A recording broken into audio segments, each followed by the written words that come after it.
एक दंपत्ति मेरे पास आया कि ना गुरुजी 7 साल हो गए लेकिन विवाह को बच्चा नहीं हो रहा है, संतान नहीं हो पा रही है, 2 बार मिसकैरेज हो गया है, बिगड़ गया है, क्या कारण है?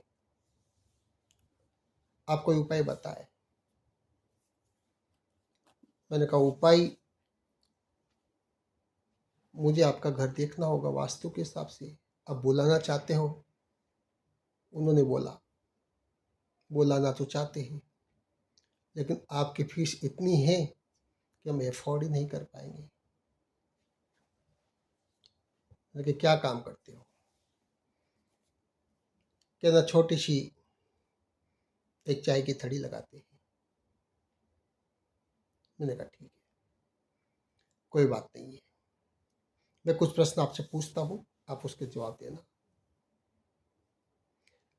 मैंने कहा जब से शादी हुई है आप इसी मकान में रहते हो? कहना हाँ। मकान आपका खुद का है या किराए का है? उन्होंने कहा पैतृक मकान है, यानी खुद का मकान है। ठीक है, बहुत अच्छी बात है। जहाँ पर आप शयन करते हो, जहाँ पर आप सोते हो, यानी जहाँ पर आपका बेडरूम है, क्या वह उत्तर और पूर्व का कोना है? उन्होंने कहा गुरु जी उत्तर पूर्व का कोना कौन सा होता है? मैंने कहा जिधर से सूर्य उदय होता है उधर का कोना। हाँ बिल्कुल सही कह रहे हो गुरु जी, बिल्कुल उसी कोने में हम सोते हैं, छोटा सा रूम हमारा है।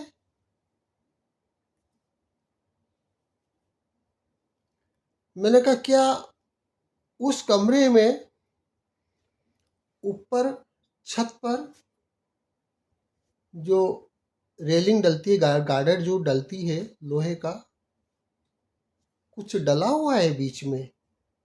कहना हाँ गुरु जी बिल्कुल डला हुआ है, लोहे का लोहे की जो छोटी छोटी पट्टियाँ सपोर्ट के लिए डलती है, तो वो लोहे का जो बीम डला हुआ है बीच में।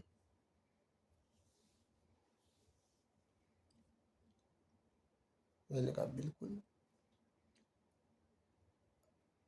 आप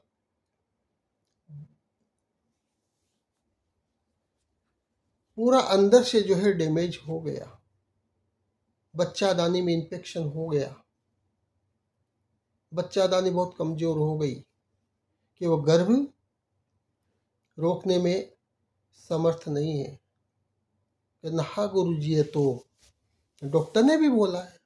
मैंने कहा बिल्कुल, आपने शादी के बाद में गलत दिशा का, गलत स्थान का चयन किया सोने के लिए।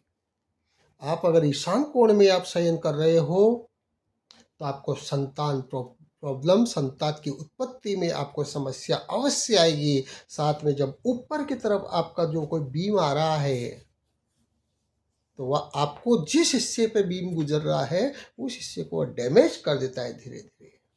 इसलिए मैं सभी से कहना चाहूँगा कि शादी के बाद में भूल कर भी आप उत्तर पूर्व के कोण अर्थात ईशान कोण में शयन कभी भी न करें, वरना संतान उत्पत्ति में आपको बाधा अवश्य आएगी। ऐसे सैकड़ों हजारों केसेज मेरे पास में आते हैं।